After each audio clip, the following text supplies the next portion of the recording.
Adams, and you can find me at jpadamsonline.com, author of Thinker versus Doer. And I am here today talking about um, today's episode. We're talking about essentially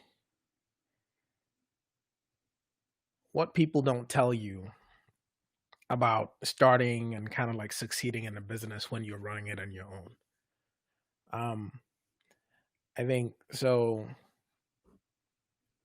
If you're sticking around, or if this is your first time kind of like tuning in, this is Starting 101. And the reason that I do this show is to basically cover, you know, what is the process? Is it possible even for someone to start a business from scratch that's based on systems and based on kind of like strategy and automation? So you're not trading your time one for money.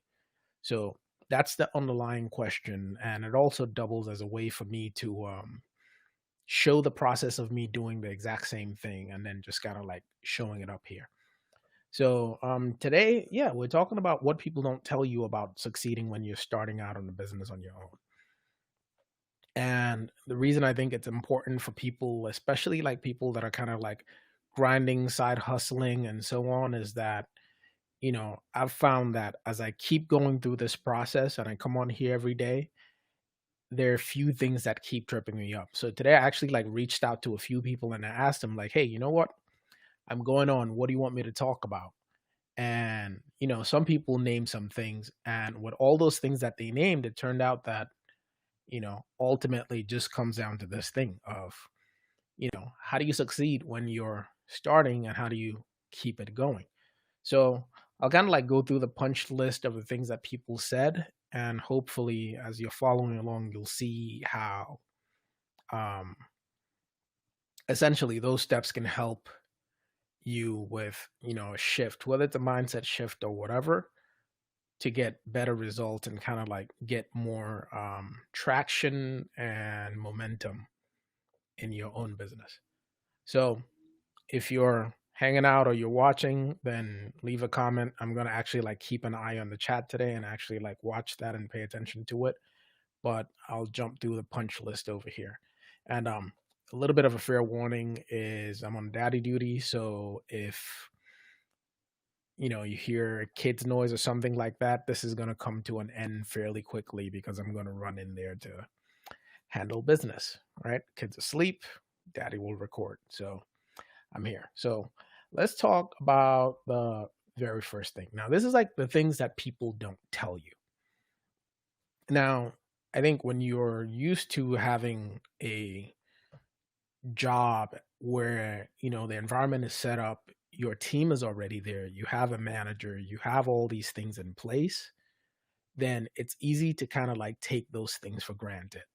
But I think that the first thing that you kind of got to look at is team.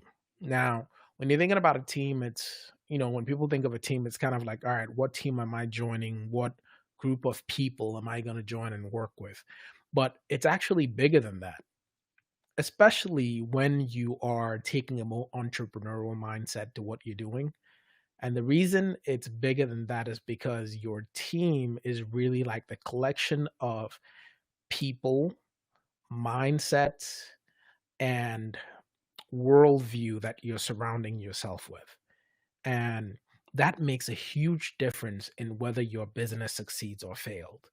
Like, I mean, I can think back to when, for some of the people that know me, like back in the day, I used to like, trying to pursue like my music career.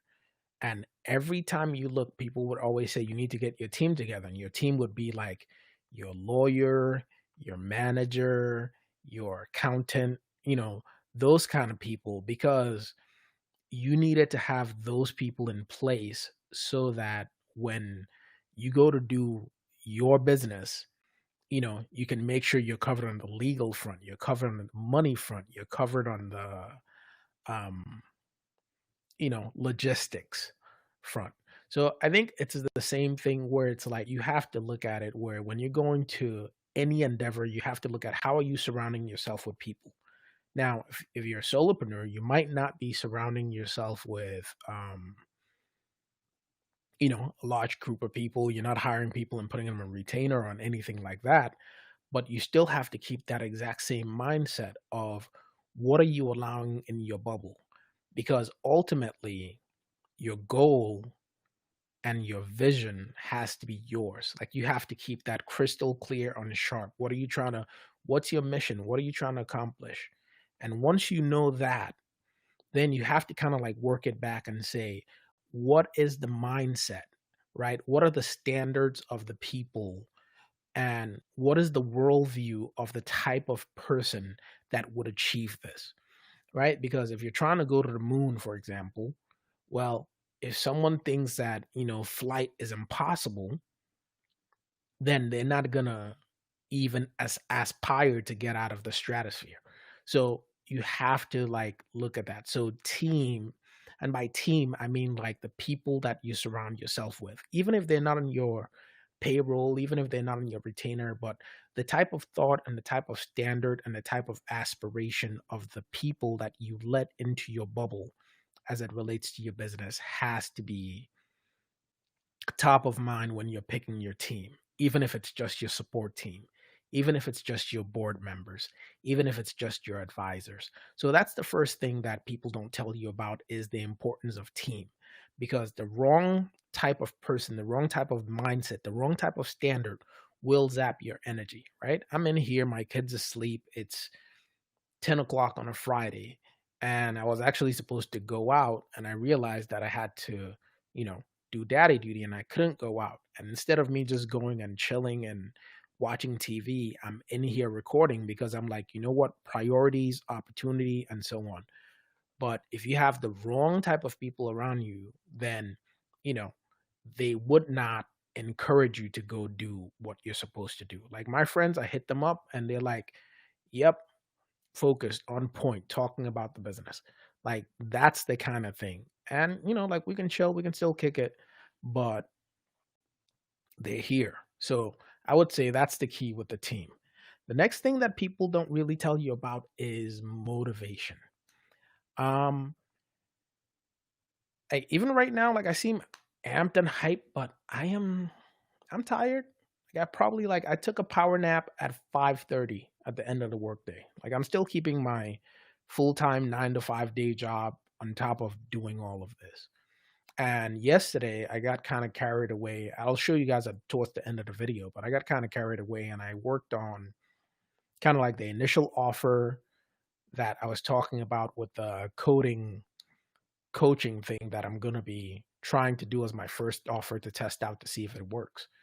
And so I was exhausted today, like tired, like really tired. But, I had to find the motivation to show up. I had to find the energy to show up. And the thing is, right before I turned on the video, played the music really loud, did a little dance by myself, and get my energy up just a little bit.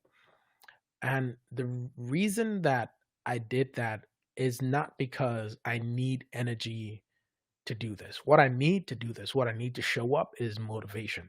And that motivation comes from three places. And for your own business, you have to find that and you have to keep that motivation front and center, especially on the days you don't feel like it. And that motivation for me comes to like understanding essentially like three things, right? One, what do I want? Right? Or what do I not want? Because I think it's the same side of the same coin. Like what do I want or what do I not want? Meaning what am I moving towards? What am I trying to get away from? And what I want is to make sure that anytime that I'm investing my energy, it is moving in a way that makes a difference in the world. And anything that does not allow me to do that to the fullest capacity, like to the fullest of my ability, now seems like a waste of my God given talent, blessing, however you want to phrase it, But anything that does not allow me to make the most difference that I can make, meaning like what is at this point in my life, right, with the experience that I have, with the mindset that I have, what is the best value that I can deliver? Anytime that I'm working and I am not doing that, it just feels like it's a waste because I could be spending time with my kids. And so, and then, yeah, I'll talk about my kids a lot because you know what? I enjoy them. They are like my secret, like happiness sauce, you know? And so if I'm not doing that, then I better be making a difference, right? If I'm just punching at the clock and collecting a paycheck, it just, at this stage, that's not enough for me anymore. It doesn't give me any juice. So, motivation for me, like being able to show up consistently, comes down to knowing that thing that I want, which is I want what I do. I want my energy. I want my investment in thought and time and effort to make a difference in the world positively, a positive difference in the world. So that's one thing. And the other thing is I know my reason because I feel like my calling is definitely to help people like manifest their potential in the positive direction. And so because I know that that matters to me. But the second thing or the third thing, depending on how you look at it, math, is I have to like absolutely, absolutely have to make sure that I live up to my standard and my own commitments, not for anybody else's sake, but for my own sake. So if I tell myself I'm going to do something and I don't do it, like it sucks. I hate that feeling. I don't like it. I don't like the way it makes me feel. So once I commit to something, I'm going to make it happen. I will be here for 101 episodes, even if it's terrible. And it's not. I'm actually like enjoying it. Hopefully other people are enjoying it too. I've had a few people reach out and give me feedback, and I think it's resonating with some people, the right kind of people with the right type of ambitions and aspirations. But I love that. That's all I need. One person, two people. If this makes a difference in one person's life, I'm good. Now, the other thing is, especially on the days where I'm feeling a little bit shaky or I'm feeling a little bit uncertain, a little bit afraid, anxious about, fear of the unknown, uncertainty, what's going to happen, all these things. Like I feel those things and I feel them kind of like deeply, and that kind of clutter and mental and internal conflict can shake your resolve a little bit. Not because it keeps you from moving forward, but because it keeps you from not stepping forward boldly. So when I think about those things and just that fear comes in, then I really stop and look at what who am I trying to help and who am I doing this for? Right? As far as like the personal freedom that I want that personal freedom because I really would like to be able to, in the middle of the day, take my kids out for a walk if I want to, right? But right now, I have to like balance that and do those things. And if I needed to take a 1 month vacation, stay home, I would like to be able to do that just so that I can spend time with the people that matter to me, right? It's like my parents are getting up there in age. I would like to go visit them and actually like spend time with them. But, at this point, I got to balance that with like vacation time, family vacations coinciding with time that I just like to go over there and spend time with them, take the kids, right? So that kind of thing. But I keep that in the back of my mind, like who am I doing this for at every level, right? The end person, who am I trying to help directly with the value that I'm delivering, and who am I trying to carve out this freedom for? So that's the thing on the motivation front. And that was the other question that someone asked me, like, how do you get motivated? How do you stay motivated and do this when you're exhausted? And that's how I do it. Is like I know why. I'm not gonna quit. I know that. And the other thing is it's kind of like I believe in myself. Shout outs to Keith, let's go. He's on there on Facebook every day, like, let's go. And today he said something that resonated with me. He said, believe in you, right? I think he was using some sports analogies like the teams that are in the finals right now. Nobody thought they'd be there, but they're there. So you got to believe in you. So I do have that deep seated belief in me. And in order to be motivated, you have to think it's possible. You got to set that in your mind, whether anybody else has it or not. So you got to believe in you. And then you got to stack all these other things on top of it, your reason, your why, your who, and all those things, so that you know that not only do you know that you can do it, you know who you're doing it for, you know why you're doing it, and you know what it's going to get you. So that's the motivation front. Um, the third thing that people don't talk about as far as like succeeding in business is strategy. Like strategy is so key. Tactics, everybody has tactics. And maybe I take it for granted a little bit because like I'll show you here in a second with the thing that I put up. Like everything that I put up in one day. As far as like creating the page, making the offer, email list, everything I set up in one day. Like in one sitting at the end of work, I sat down and just said, okay, cool. Here's my list. Boom, boom, boom, boom, boom, boom, boom. I'm done. And, you know, knowing what to go do, I guess if you know how to do it, that's the easy part. Like, meaning like set up a site or set up an email list. But knowing your end goal and how to sequence your things so that it gets you to that thing, that's something that people don't talk about enough. Right. And it's like when you think about, people are like, oh, a lot of people approach me about wanting websites. And it's like, I almost feel bad in trying to tell them, like, okay, before you talk about the website, you have to talk about your goals, because your goals is the thing that's going to get you, like, your website is supposed to get you something. If you just have a website, then it doesn't mean anything. It's kind of like, the thing like if a tree falls in the forest, does anybody hear it? No, not really. If you put up a website, does anybody see it? No, not really. And if you put up a website that everybody sees, does it do anything for you? No, not really. But if you know that your website is supposed to achieve something for you, right? Communicate something or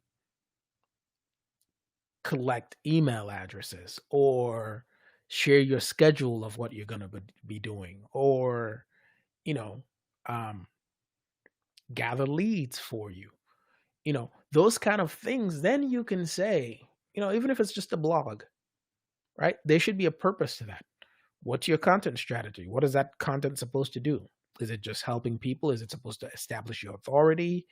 Is it supposed to establish your credibility? Is it supposed to make people like you, trust you? It's like whatever it is, you have to know. You absolutely have to know those things ahead of time before you go in, because if you know those things beforehand, then you can go in and do that. Like, for example, like right now, I haven't redone my website yet. I'd say the messaging is not necessarily aligned fully yet. None of those things are aligned, but that's not part of my core strategy at the moment. And so therefore, I know exactly what I'm doing, and I don't have to spend a dime or a penny on the website. As long as I'm showing up over here and I know what content I need to put up and what type of traffic I need to drive to where, I'm fine. So knowing your strategy is crucial.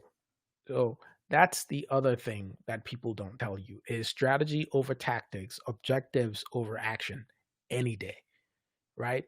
It's not about what you're doing and how busy you are and the actions that you're taking. It is about the results that you're after and the sequence of events that's going to get you there, and how you make sure that everything you do is aligned with that and nothing is taking you off that path. Then once you get there, you can look at it, evaluate it, and say, okay, this is what I thought the results were going to be. Is this it? Is it good? Yeah. All right, cool. I can keep on moving. Now, the other thing that someone, told me about today was hacking your happy chemicals. Um, Now to kind of like make this is like a little bit of like, I don't know, like nerding out a little bit. But if you think about it, motivation is heavily tied to your dopamine levels. I'm not a big quote science kind of person, so I'm not going to dive too much into that. But essentially what happens is that depending on what's happening in your life, your brain will release these chemicals that basically drive your motivation. Now, that's as far as you achieving your goals. But there's also these other chemicals like serotonin and other things. Like essentially like I don't know, like if you think about like melatonin for falling asleep, I think serotonin is kind of like the hugs and happy chemicals or whatever.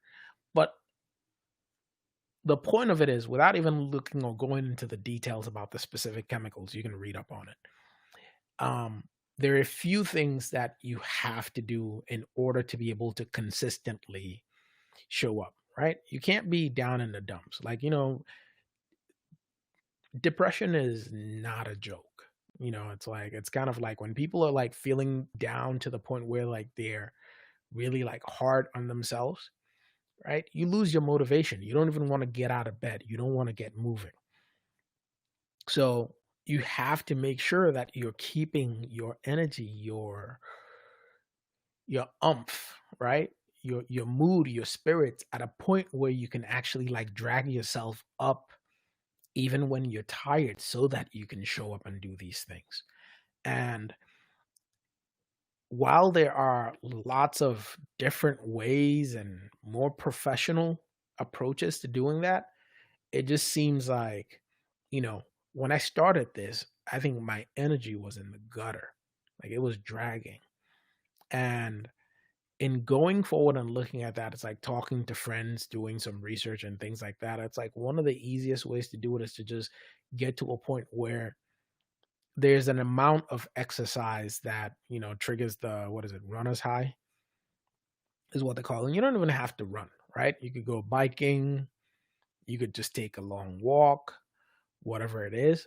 But once you get to a certain point in moving in the day, like it just does something to clear your mind, clear your head, and get you to a space where you can move and you don't feel like you're just, down in the dumps and dragging, right? Because it's like, and it's not a matter of like overdoing it. Like a leisurely bike ride for 30, 45 minutes will do it for you. Now, of course, you can't do it one day a month and expect any result. But if you're doing it with any kind of consistency, like your body just gets used to that. And if you put it in a key part of your day, then it's something that will help you to elevate your mood and elevate your internal state so that you can show up and do the work that you need to do in order to get your business moving. Because ultimately, it's about you. Whether you have a big team or not, whether you have a ton of money to start with,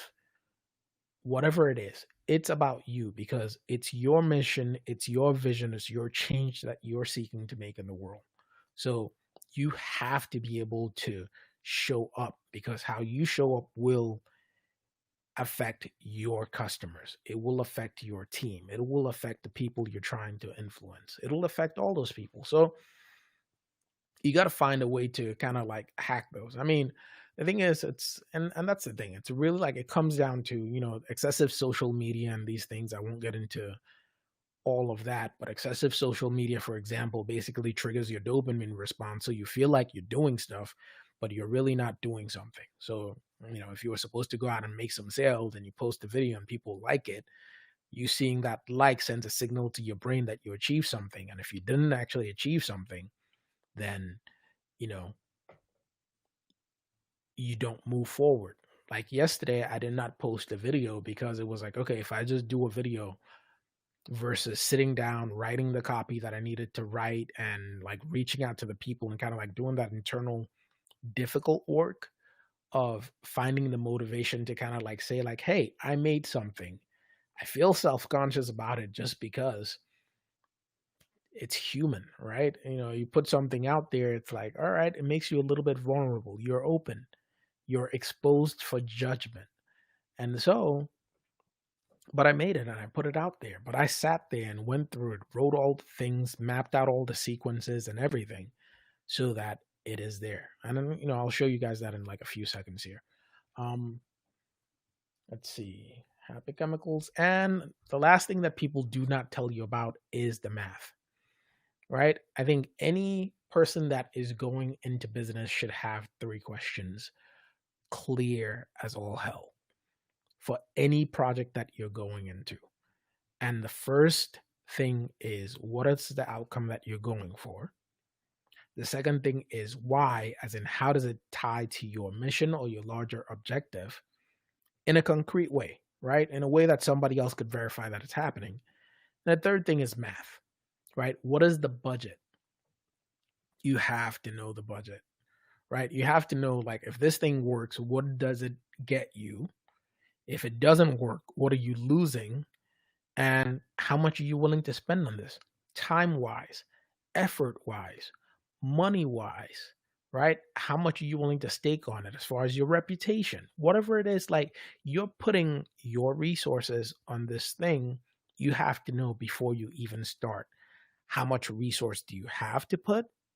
And how much resource are you willing to put based on how important you think that thing is for you? So that's the other thing that people don't talk about. Like, people don't talk about math. A lot of people talk about hustle, hustle, grind, grind. It's like, no, show me the numbers, right? Tell me your prognosis, tell me your objective, tell me your prognosis, and tell me your numbers. Tell me your strategy that's going to make sure you're hitting that in a repeatable way. You got to have them, right? And then essentially make sure that you have enough energy to actually like show up and do this every day. And that's pretty much it. So things I discovered there is these are things that people are not talking about when you're a solopreneur or like a small business or you're side hustling, is people don't talk about team, right? What is the key guiding principles that you're using to kind of like weed out that team when you're putting them together, right? People are not really talking about the motivation and the fact that most of us, especially if you got a family like and a job, you're tired. Like I am, yeah, I get tired. Like I get exhausted. But I gotta get up and do this because I know my reasons and the alternative just does not match up. I can't. I would suffocate in the alternative. So I have to show up and do this because if I don't, it's like swimming. If I don't swim, I will drown. And I do not. I'm not ready to drown yet. Um, Next thing is strategy, right? A predictable set of cohesive rules, guidelines, and shaping of the path so that you get to the result that you're after, right? What is going to get you to the end goal of your thing? And what is that approach? That approach has to be something that is mapped out, right? You have to have that because if you don't have that, then you're guessing and you're flailing and you could end up anywhere. I've heard the saying that you're running, what is it? Sun rises in the east, sets in the west. So if you're running east looking for a sunset, you might be the fastest runner in the world, but you will not find it. So, and the next thing is, keeping yourself in the right state, in the right mood, hacking your happy chemicals, and making sure that you're able to actually like get up and be driven and have enough internal juice and energy to show up and do the hard work that you have to do in order to make the change that you want to happen and have happen in the world happen. So I'll take like 2 seconds here. I think this is going for a bit. I'll take 2 seconds here and kind of like show you guys the what I came up with as far as the offer goes for like the first offer and kind of like tell you the thought process behind it. And I gotta share my screen here for half a second.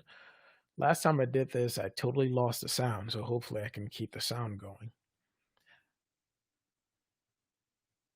And I want to show a Chrome tab. So what I was doing, and what I said I was going to do was coming up with an offer where I provide coaching for coders or people that are trying to get into coding. And the reason I wanted to do that specifically is because I think that as much as I'm trying to transition, because I feel like being my entrepreneurial ventures will allow me to make a bigger impact in the world and help more people in a way that's more directly tied to what I feel my purpose is.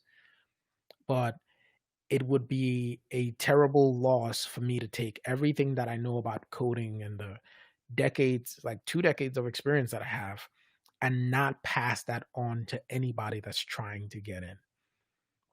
So that was kind of like the mindset. I'm like, you know what? If I could take basically like give people the cheat code before I leave the game, then I think that's awesome, right? Because I think there's no leaving the technology game for me, but there's definitely leaving the day-to-day hands-on coding game for me. But let me pull this up and I'll kind of like tell you guys what the offer is. Now it's nowhere near ready yet, but it's uh it's fully mapped out. So this is the idea. So Devtopia is my LLC. So I just figured I'd use that instead of like making it tied to my name, because I'd like this to end up being like a full business, meaning like I might hire coaches, right? I have a lot of friends that code, so it's easy for me to find and source the right type of talent to support this business effort. Now, this is me not setting it up with the end in mind. The end in mind is not for me to be trading my hours for coaching money. The end in mind is for me to set up a business system that delivers the value that this is promising. So this is Devtopia Coding Mastery, and it's a private coaching community. And I put all of this together yesterday. I mean, writing the copy and everything else. I think I probably have a ways to go as far as getting better with, how I write sales copies and things like that. But here's what I have. So it's like start coding without struggling for years in frustration, which is what happens if you try to teach yourself how to code, or paying tens of thousands of dollars to a boot camp. Now, boot camps, the good ones run about 10K, some of them are 12, $16,000. And those things do not guarantee you jobs. I hired someone out of a boot camp before. So the main offer here is like learn how to code and build a portfolio that gets you hired. 101 spots only, launches October 1st. And the reason I'm doing 101 is that I feel like with everything that I'm offering here, as you'll see, anything more than 101 is going to put me out of my depths really quickly. So I kind of like, I have a starting price here. The first 10 people that sign up, once I start putting this in front of people, they'll get it at 47. And the way that I'm doing this is you get into the community and you get access to the coaching. And that's pretty much it. And you stay for as long as you feel like you need. If you feel like if you get all the information that you need in a month, then get in, get out for $67. And the way that I picked that number, as far as like $67, is I looked at it like for a job right now. If I were to just like take a job hourly, right, I would not accept $67 per hour. It would be more than that, maybe 70 minimum. And that's for people that I know and like. So I figured, you know what? This is like essentially it's the equivalent of taking what I would charge for an hour of my time, and you can get to pay that for 1 month and you get access to everything that I put in the community. But so get prepped for a six-figure career in coding, working from anywhere by a coding mentor. Initially, that's going to be me. And when it's not me, I'm going to find people that are just as good. So obviously 20 years in software with experience in all these like programming languages and frameworks. So C#, ASP.NET, PHP, Ruby. I've worked in all of those professionally. Node.js, JavaScript, HTML, CSS, Python, Git, Bash, React, Angular, Vue, and more stuff. So you kind of like, you get immediate access to that because those are essentially like, how do you start with these things? How do you learn them? How do you apply them? How do you put it together in such a way that when you put it in front of a hiring manager, they can hire you? Like this is the idea with this.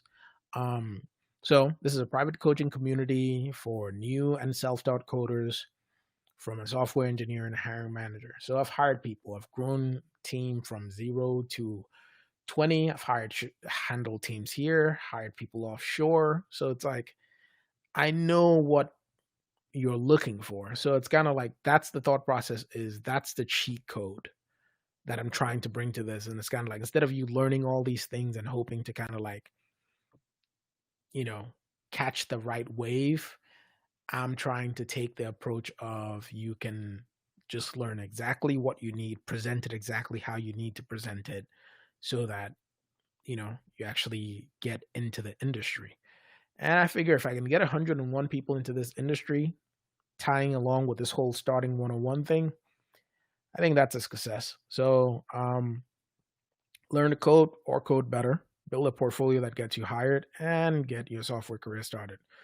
101.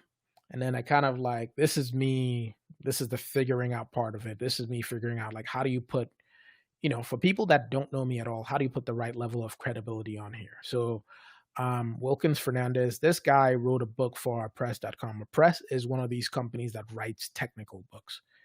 Now, this guy's an author for that. And I worked with him some years back, and yeah, like he used to like come to me. So I asked him for a recommendation. It's like, hey, JP was my go-to guy when I couldn't figure out something out. We collaborated many times on debugging several like front-end issues, which is a certain part of the code base, and he was a pleasure to work with. So that guy, he's an author, has written books, and he is basically, that's the guy that used to come to me to ask for questions. But anyway, let's go to it and see and look at this and say, okay, cool, what's included in the offer? Video training. That's basically, I'm going to create specific videos to train people in specific aspects of this. Email course to help people level up in their skills.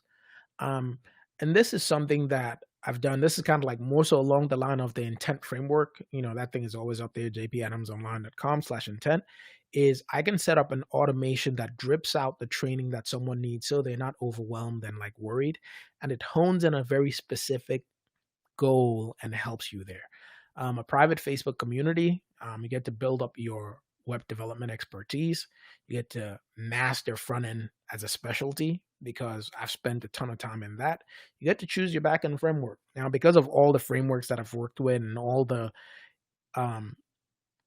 my professional network of people that I can find to support any of these areas, you can get to kind of like pick and choose what is the stack that you want to work in.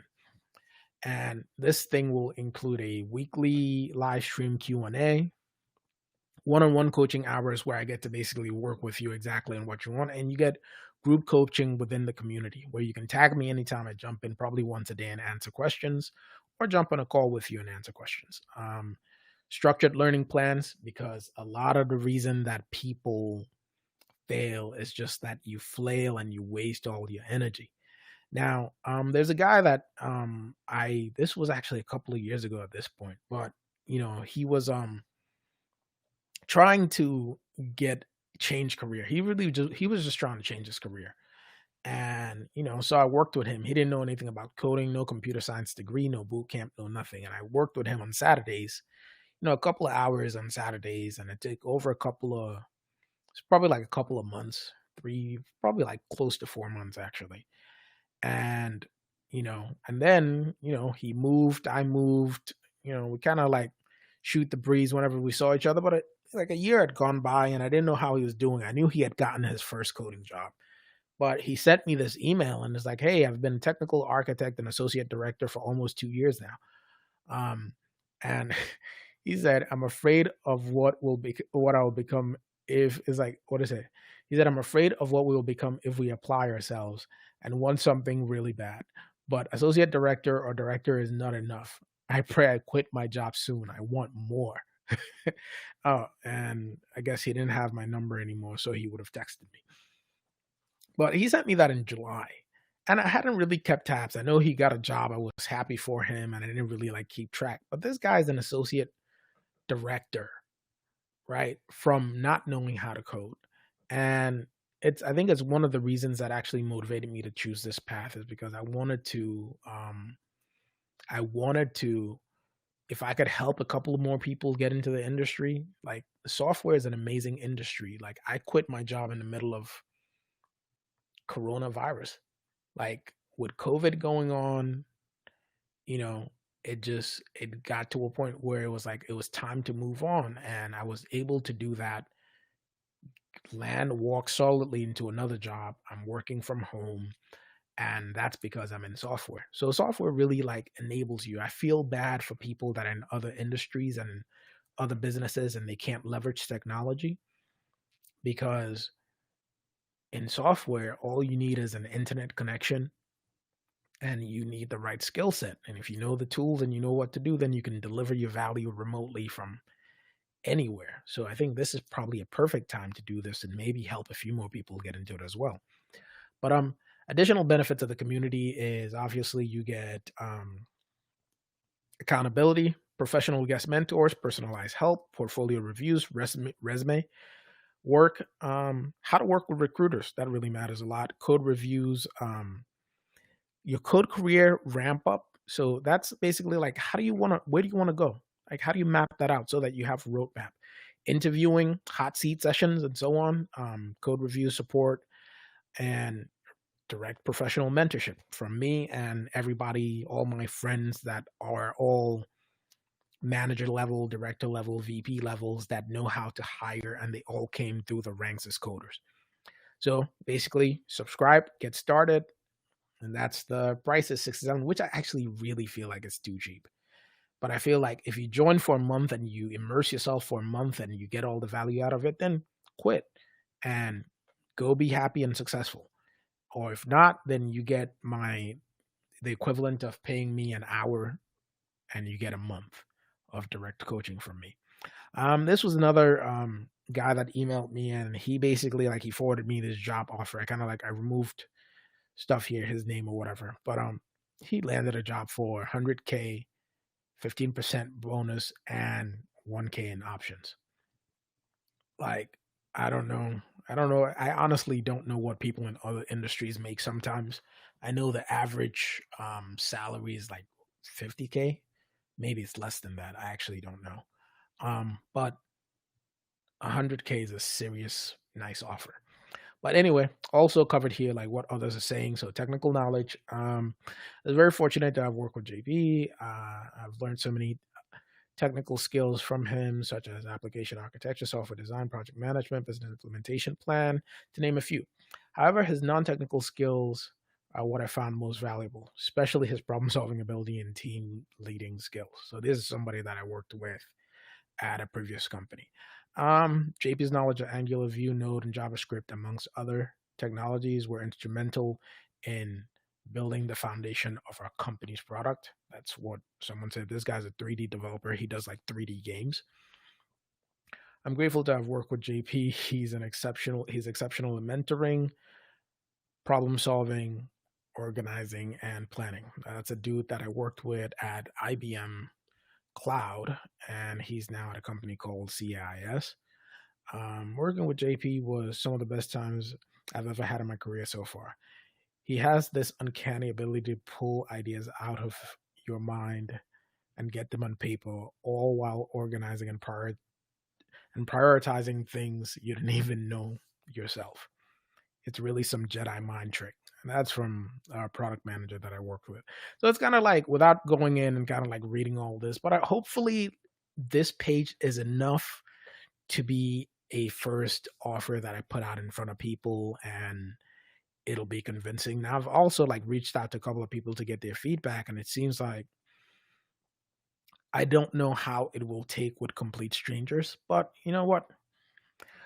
Waiting to see. But I put that work in place on this to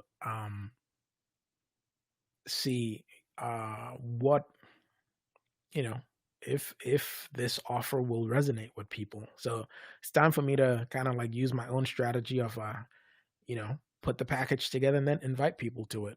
Once I put up the initial video trainings and kind of like set up the initial structure by October 1st, when I launch this, it'll either fly or it will flop.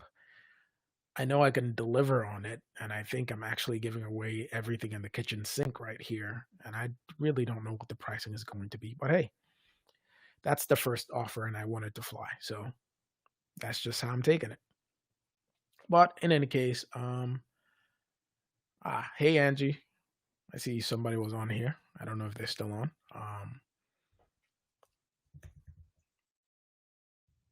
But yeah, so still on here, and I think that putting together that first offer and being able to put that out there is something that's going to be key. And that's really, it's time to say, hey, am I, put up or shut up kind of thing, and see what happens with the first offer. Now, that whole thing that's up there is set up in such a way that people can be driven to that from an email automation sequence. So I don't have to do that directly. And then once they get into the group, I think that I will structure the trainings to be based on more asynchronous things. And the giving of my time and the direct coaching is just to make sure that I'm there to give people customized effort and give them the cheat codes that they need. And so I think that, at least for a first offer, I think that's a good first offer. And we'll see how it goes. I mean, all of this is still an experiment, right? You put the package together, invite people to it, and see if it takes. So it's been, I mean, this is Starting 101. This is episode 22. And, we're already at the first offer, and it's time to like reach out and start validating and see if there's anything that bites. So that's the next phase that it's going to be. I know today we're talking about, right? What are people not telling you about succeeding when you're getting started in business by yourself? And I've covered those, and I kind of like gave you an update on where I'm at in the Starting 101 process. So thank you so much for tuning in and joining me. If you haven't checked it out, again, if you have any idea that you're trying to get clarity on, then go check out the intent framework and, hit reply on those and let me know. If you have any questions, like leave a comment, ask a question. I will jump on there and answer it as quickly as possible. And I'll keep you posted on how this whole journey is going as well. If you haven't, like my page so you see these when they come on, or if you're on YouTube, then, subscribe, turn on your notifications so you see when I come on live so that you don't miss any of these. And, you know, be sure to kind of like check out the past episodes because I kind of like these build on top of each other. So if you want to kind of like see how the thread went, even just to see like, how nervous and uncomfortable and how my eyes used to dart around all over the place when I started, because it takes practice to look at the camera when you're actually recording these things in order to actually talk to the people you're talking to, as opposed to looking at my screen or looking at the paper. It's like, no, I'm looking at you guys. So thanks for coming in. Thanks for hanging out with me. Again, JP from jpadamsonline.com. And this has been Starting 101. This was episode 22. And, I think I'll play my outro reel here. I like it. It's music that I jam out to. Hopefully you guys enjoyed it as well. Thank you, and I'll see you on the next one.